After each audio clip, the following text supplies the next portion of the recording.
Thank you for tuning in to this message from Tim Wallace, pastor of Grace Bible Church in Rainbow City, Alabama. At Grace, we really believe, like the book of Hebrews says, that God's Word is living and active, and it has the power to do surgery on our hearts. Here now is Tim Wallace. Good morning, people of Grace, and any friends who are visiting with us this morning, watching our online service. My name is Tim Wallace, and I'm the pastor of Grace Bible Church in Rainbow City, Alabama, and we welcome you to our online service. Happy Mother's Day. Happy Mother's Day to all the moms out there this morning. I wish we could meet you in person and all recognize you together on this special day. As the old Irish proverb says, a man loves his sweetheart the most, his wife the best, but his mother the longest. And so for Mother's Day, I would like to tell you a story today. It's a very special love story for mothers from the best book of stories, God's Word. But it's not just a story for mothers. It's a story for other ladies too, for daughters, for little girls. It's a story about the beauty, the strength, and the dignity of women. Mother's Day is a wonderful day, but it can also be a very difficult day for those who are not mothers. And this story that we're going to look at reminds us of God's faithfulness to you, whatever your life situation may be. And guys, there's a story in it for us too. This story shows the strength and dignity of godly manhood as well. And again, it's a reminder of God's faithfulness. Tucked away in an obscure little place in the Old Testament is a tiny little story that is often forgotten. It's one of the most unique little books in the Bible. It's skillfully written like a little novel, a novella, if you please, with suspense and intrigue, with heartbreak and joy, and with romance. We don't know who the author is, but whoever he or she is, they are a master of little artistic word plays, which tie into the main themes of the story, which is centered around some very unique customs and celebrations in the Jewish culture, and is centered around romance. Did I mention romance yet? Yes, this story is like a little Hallmark movie in the Bible. But guys, don't change the channel. It's the best little Hallmark movie ever designed. And as I said, it's written for us too. There's plenty here for us guys to learn and to delight in.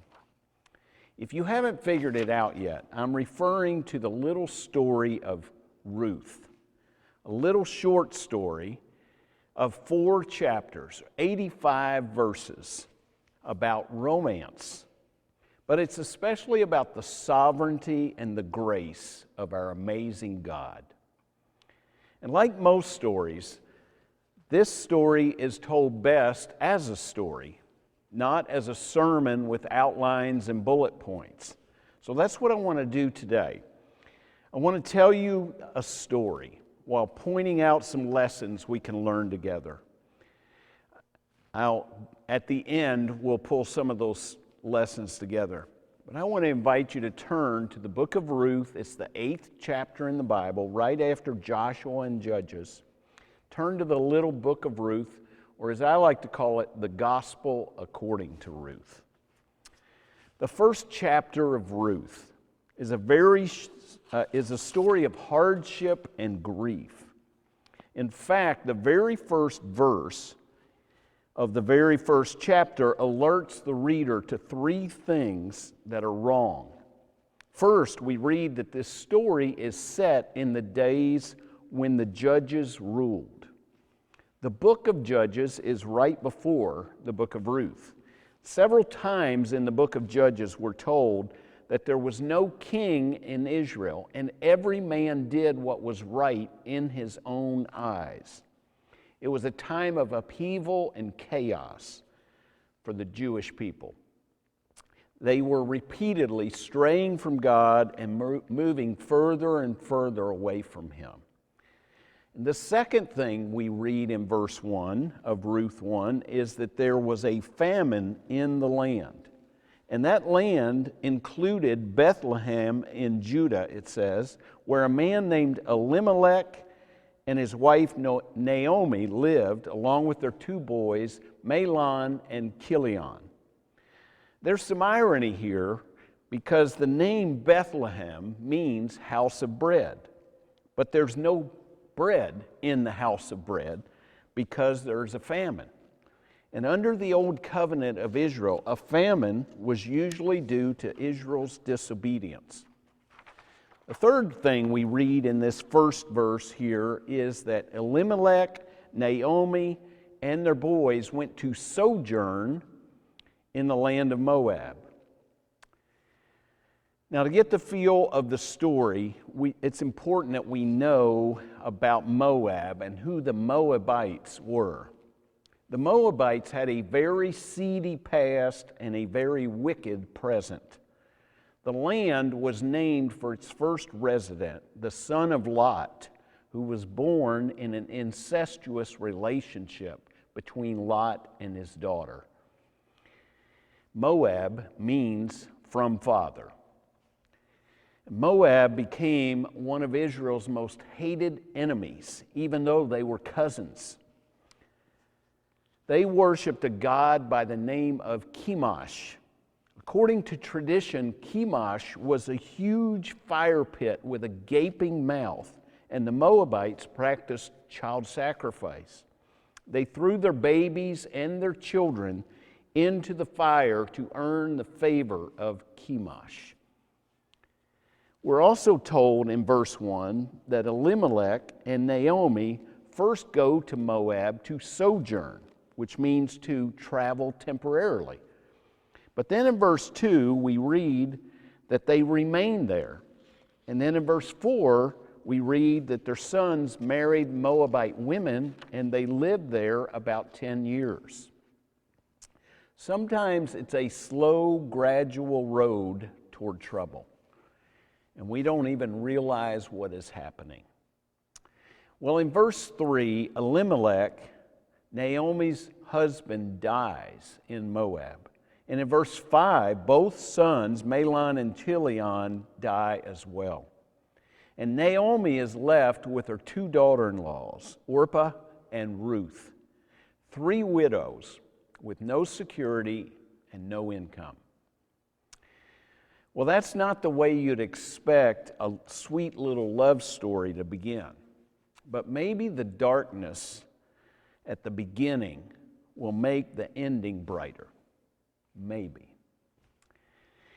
In verse 6, we're told that Naomi receives word that the Lord has visited His people in Israel and has brought them food. The famine is over, and Naomi decides she is going to return home. Now, the way I described Moab a moment ago, you'd expect these two daughters-in-law to be wicked as well. But that's not the case. As we will see, they both love Naomi dearly. And they decide at first to follow her back to Israel.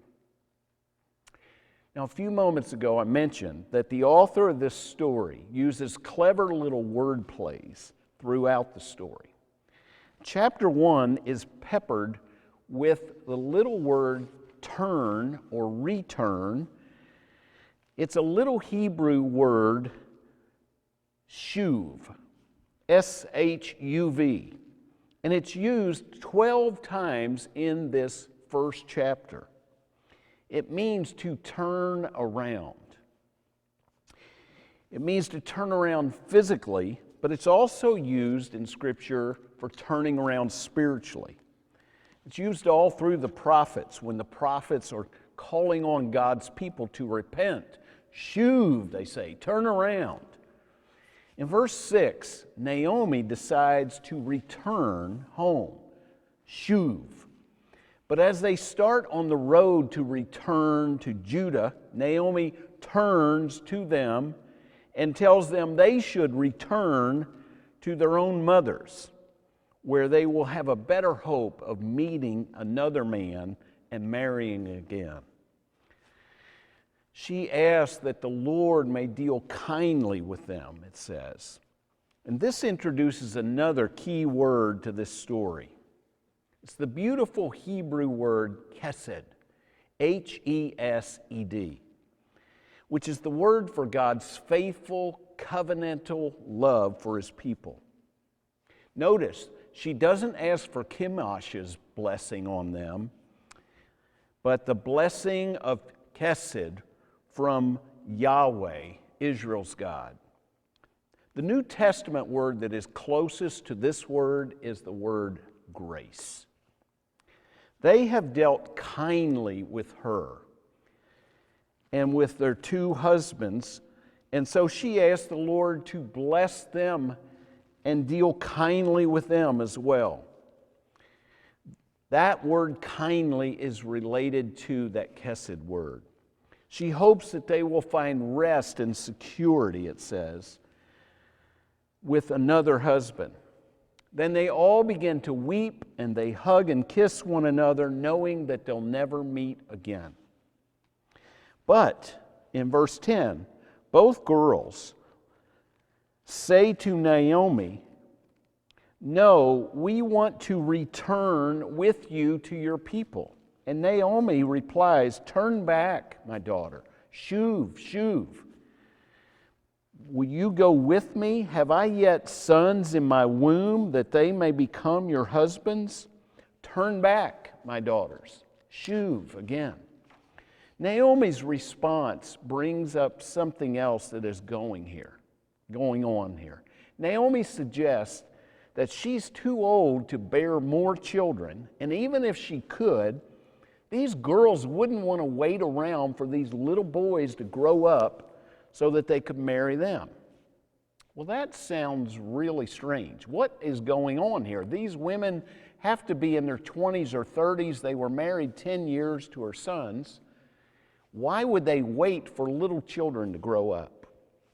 Well, Naomi is referring to a Jewish custom here called the Levirate marriage. Now note, it's not a Levite marriage. The Levites were priests. Levirate is a term that means brother-in-law. Family was vital to the Jewish people.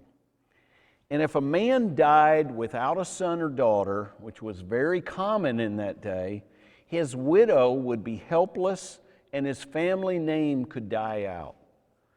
So God made a special provision for a brother-in-law or the next of kin after him to marry a widow and provide an heir for her and keep the family line going.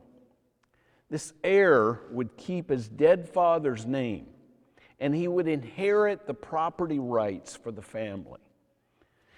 Now that sounds like a strange custom to us, but it was an act of kindness, of hesed, or protection. This close relative, or kinsman as he was called, was also called a redeemer. This redeemer would come to the aid of a family member in many different ways. But this practice of Levirate marriage protected both the family name and the property rights.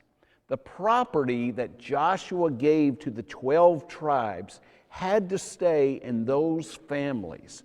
So it was important that the family names continued through the generations. And Ruth is telling the girls, "I'm sorry, but I am too old to provide another brother for either Mahlon or Chilion. Your best hope for rest or security is to return, shuv, to your mothers and your home." Ruth also sheds light into her own soul here. She tells her daughters-in-law that she is exceedingly bitter, it says, for their sake. She's in grief, and her heart is breaking, not just for herself, but for them as well. She loves them, and she says that the hand of the Lord has gone against her. She just asked the Lord, Yahweh, to bless or to deal kindly, give HESED love to these girls. But she is sure that the Lord's hand is not going to bless her. The Lord's hand is against her. We learn something here about grief. Grief is very real, and we're all going to deal with it in life. And all three of these women are dealing with it. As we deal with grief in our lives, we can sometimes allow that grief, as natural as it can twist our view of God. We can feel that He is against us, or He wouldn't have let this happen. At this point, Orpah decides that Naomi is right, and she kisses her goodbye and decides to return to her people. But Ruth, we're told, clung to Naomi. It's the word used in Genesis 2:24 where God tells Adam, or says that Adam should cling to his wife Eve, and they should become one flesh. The word cling means to stick like glue. That's what Ruth does to Naomi. She is loyal. As we said, the word shuv doesn't just mean turn around physically. It has a spiritual meaning too, and that's what happens here. Naomi gives Ruth one more time to turn around, but Ruth won't do it. Naomi says, Orpah, your sister-in-law, has gone back, same word, shuv, to her people and her gods, which includes Chemosh. Return after her, shuv, Ruth, after Orpah. And Ruth says, no, do not urge me to leave you or to return, shuv, from following you. For wherever you go, I will go. Wherever you lodge, I will lodge. Your people shall be my people, and your God shall be my God. Everybody is making choices here. Orpah is taking the odds that she'll meet another husband in Moab. And she takes the other gods too. The wicked gods of Moab. We never hear of Orpah again. But Ruth says, I may remain a widow. I may never marry again, but I want to be with you, Naomi, and with your people and with your God. Notice she doesn't say gods, plural, with a little g. All the pagan nations worshiped many gods. But she knew that the God of Israel was Yahweh. She had learned that apparently from Naomi and Elimelech. She is loyal not only to Naomi, but she wants to turn, shuv, to Naomi's God. Naomi makes a tough choice too. When they go back to Bethlehem, all the women come out to see her. And they are excited to see her. And they say, Naomi is back in town. But Naomi says to them, don't call me Naomi. Her name, Naomi, means pleasant or lovely. She says, don't call me that anymore. Call me Mara, which means bitter. And she says to them, like she said to the girls, the Almighty has dealt bitterly with me. Then she adds on to that another statement. She says, I went away full, and the Lord, Yahweh, has brought me back empty. He's brought me back, shuv, empty. Naomi is back, but in her pain, she has chosen to believe that God is against her. Verse 22 tells us that they arrived in Bethlehem at the beginning of the barley harvest, which is right about now, the end of April or early part of May. And it's right before the wheat harvest, which follows shortly afterwards. As we open to chapter 2, the author introduces us to a person who is also key to this story. And it's the first time we meet him. It's a man. We're told that he is a relative of Naomi's late husband, Elimelech, and he is a worthy man, which means he is a man of good character, integrity, and his name is Boaz. Ruth doesn't know this person yet, but the author is letting us get a peek behind the curtain. Naomi, we will see later, knows him, but probably hasn't seen him in decades. The next few verses in chapter 2 tell us something about Ruth's character as well. We've already seen in chapter 1 that she's loyal to stick with Naomi. But in chapter 2, we see that she's got other good character traits as well. But first, we need to discuss another Jewish custom quickly. It's called gleaning.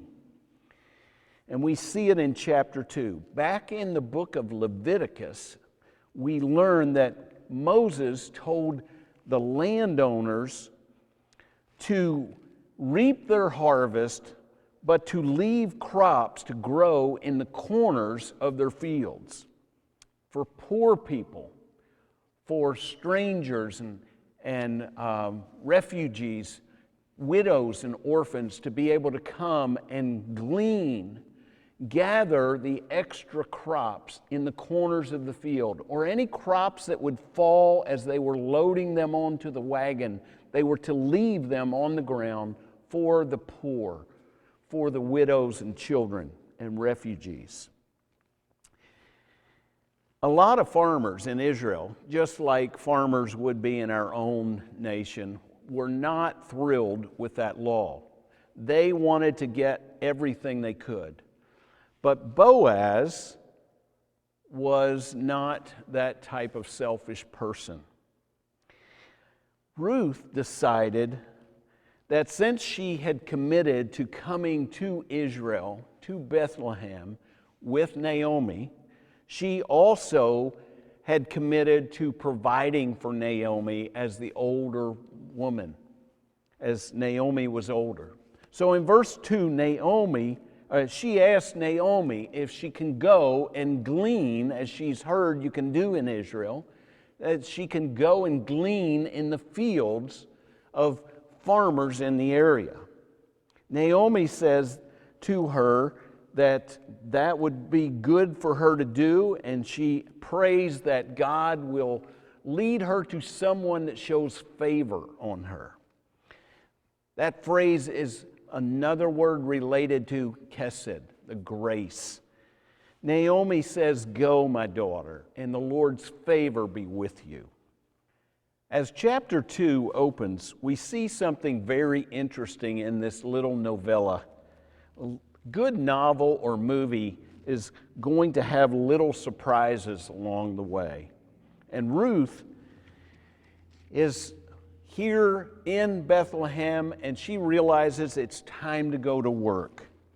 She is going to do her part and work in the fields. She probably has to swallow her pride a little, but she realizes she's a widow and she's living with an older widow, so it's time to work. And as she arrives, the author tells us in English here in chapter 2, verse 3, that she set out and went and gleaned in the field after the reapers, and she happened to come to the part of the field belonging to Boaz. In Hebrew, though, these words are very strange. It literally says, instead of she happened to come to the part of the field, it says she chanced a chance, or she happened to happen upon. It's a clever way of saying, wouldn't you know it, she just happened to come to the field that belonged to a guy named Boaz. It's like the author is winking at us saying, what are the odds of that? Now keep in mind, she doesn't know Boaz from William Shakespeare here, but somehow, by some strange coincidence, she ends up in a field where somebody just might show favor or grace to her. And if that's not a wink enough from the author goes on in verse 4 and winks again by saying, and behold, or in other words, look, like Gomer Pyle used to say, looky there, Andy. This word jumps out in the Bible as a warning to the reader to pay close attention. Notice what happened here. Behold, Boaz just happens to come along.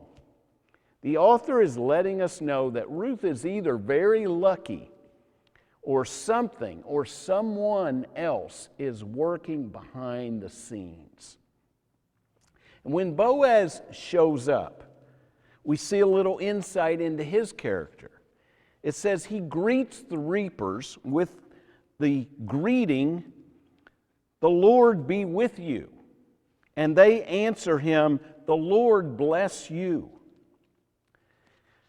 Some bosses won't even acknowledge their workers, but this man greets them and asks the Lord's blessing on them. This sounds like a good man to work for. The story goes on to say that he notices Ruth working in the field, and he asks the farmer who she is. He asks the foreman who she is, and the foreman tells her that she is the young Moabite woman who came back from Moab with Naomi. Now that could have been enough for Boaz to say, "A Moabite, get her out of my field. I am not required to feed Moabites." But before he says anything, the foreman tells him something else about Ruth's character. He tells him in verse 6 that she requested permission to glean and that she had been working since early that morning until now, he says, with only a short rest. She is polite enough to ask permission, and she's a hard worker apparently. In fact, down in verse 17 of chapter 2, it tells us that she continues gleaning until the evening. So we see that she has an incredible work ethic. We also see more of Boaz's character here. In verse 6, we see that he protects Ruth by telling his young men not to touch her. And he encourages her to stay in his field with his women who work with him so that she'll be protected. He also extends kindness to her by telling her she's free to drink from their water jars, and he invites her to a big meal for all the workers and makes sure that she has more than enough to eat. She is so moved by his kindness that she bows down in front of him and asks, "Why have I found favor?" There's that grace word, HESED. "Why have I found favor in your eyes that you have taken notice of me even though I am a foreigner?"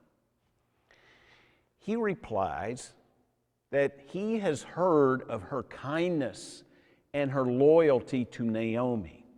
Someone has told him about her leaving her mother and father and everything she knew behind to come to be with the Lord's people in Israel.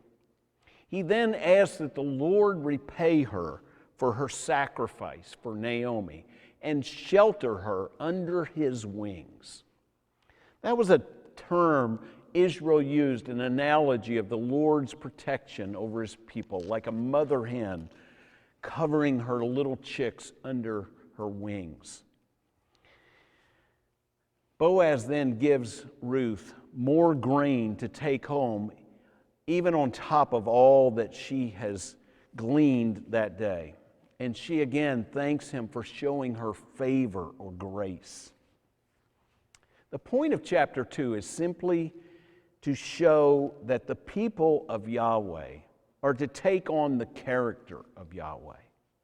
He is kind. He is faithful. He is true. He is full of HESED.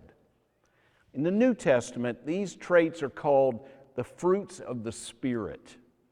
And the best way to represent our Lord to a fallen world is to mirror his character through our character. Chapter 2 ends with Naomi getting an idea. Like a good Jewish mother or mother-in-law, her mind starts racing, and she begins starting to think like a matchmaker. She tells Ruth that Boaz happens to be a close relative. He's not a brother-in-law, but he is a relative and may be willing to be a kinsman redeemer. It's not certain, of course, but since he's been so kind to her, he may be willing to take the risk and make the sacrifice. Perhaps he'd be willing to buy the property that Elimelech left behind, and perhaps he might even redeem Ruth. As chapter 3 opens, it's apparently a few days later, and Naomi explains to Ruth how the custom works and how she can let Boaz know that she is available. She tells Ruth that night Boaz and his other men will be at the threshing floor finishing their work from the day, beating out the grain. Ruth needs to take a shower and put on her best perfume and her prettiest dress and make her way to the threshing floor, where she is to hide until late at night and all the men have laid down on their mats under the stars and beside the stacks of grain. Once it's all quiet, she is to sneak over to where Boaz is sleeping, pull the cover off the bottom of his feet, and lay down at his feet. When his feet are cold, Ruth tells her, he will try to cover them and he'll notice that you're laying there. And that's when you propose. Now, to us, again, this sounds very strange and very forward. I know what you're thinking. This sounds racy, and it's a little backward. I thought the man was supposed to propose to the woman, but their culture was very different.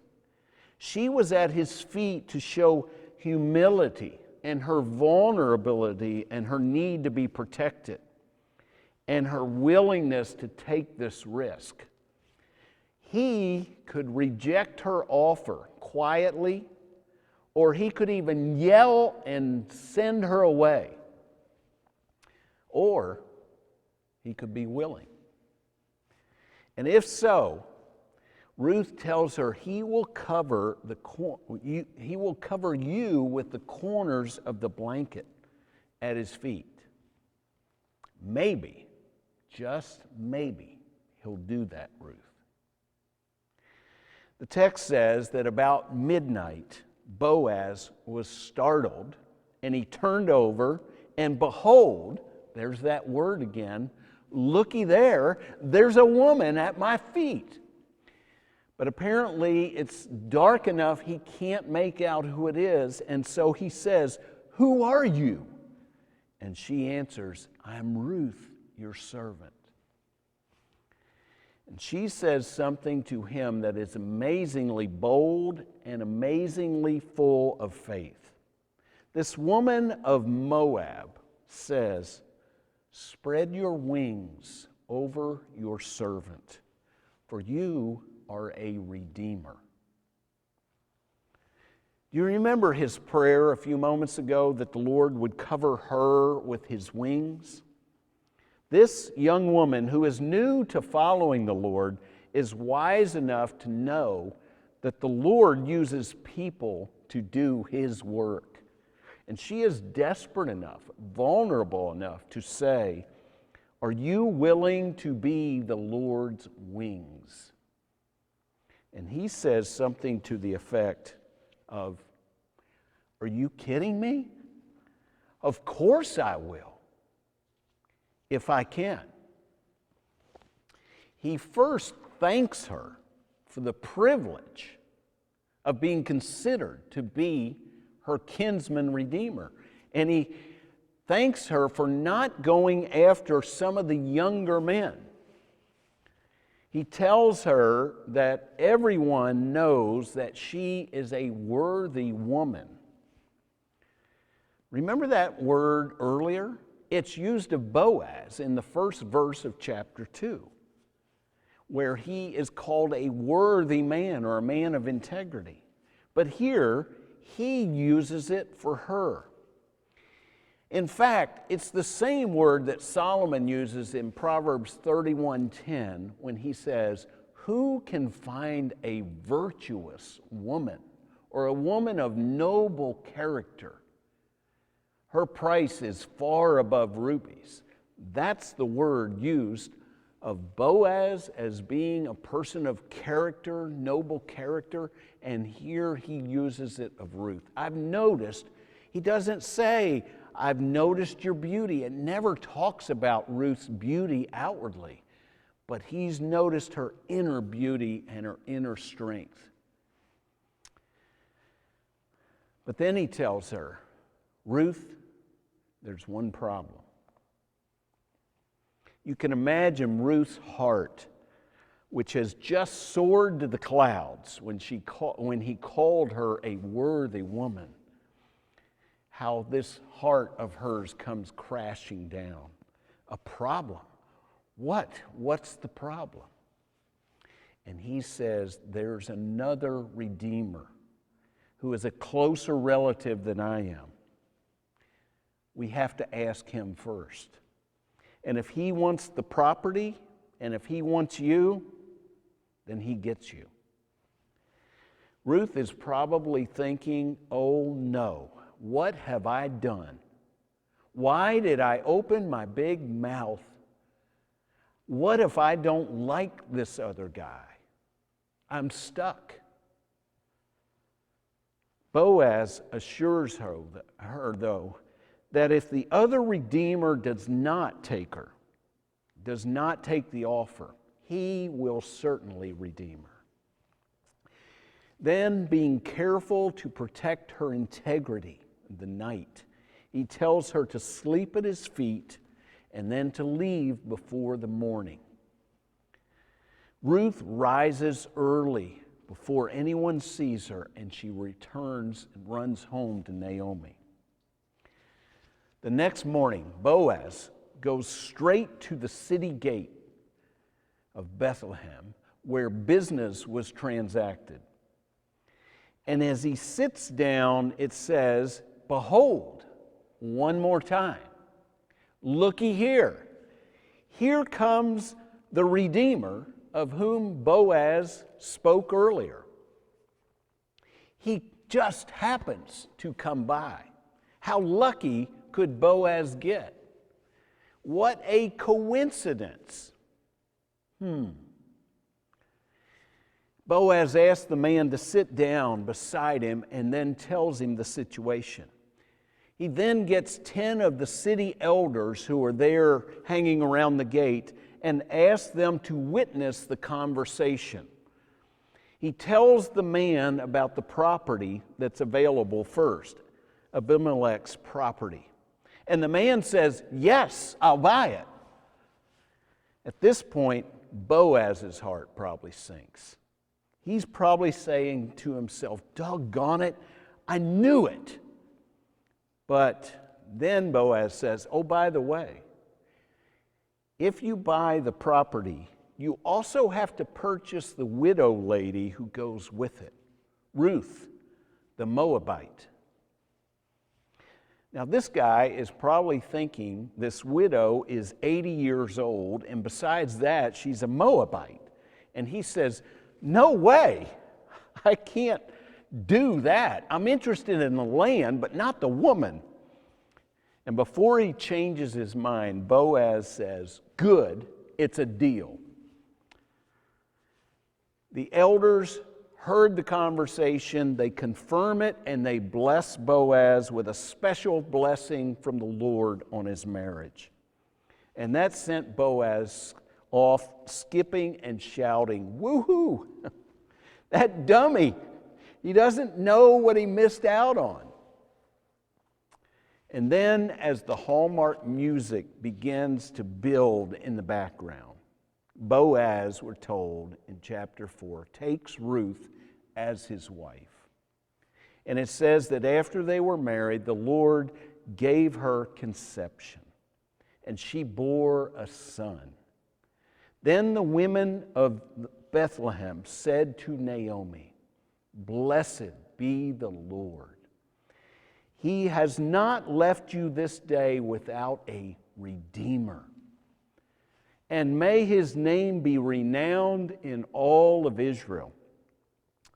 He shall be a restorer of life to you, Naomi, and a nourisher of your old age.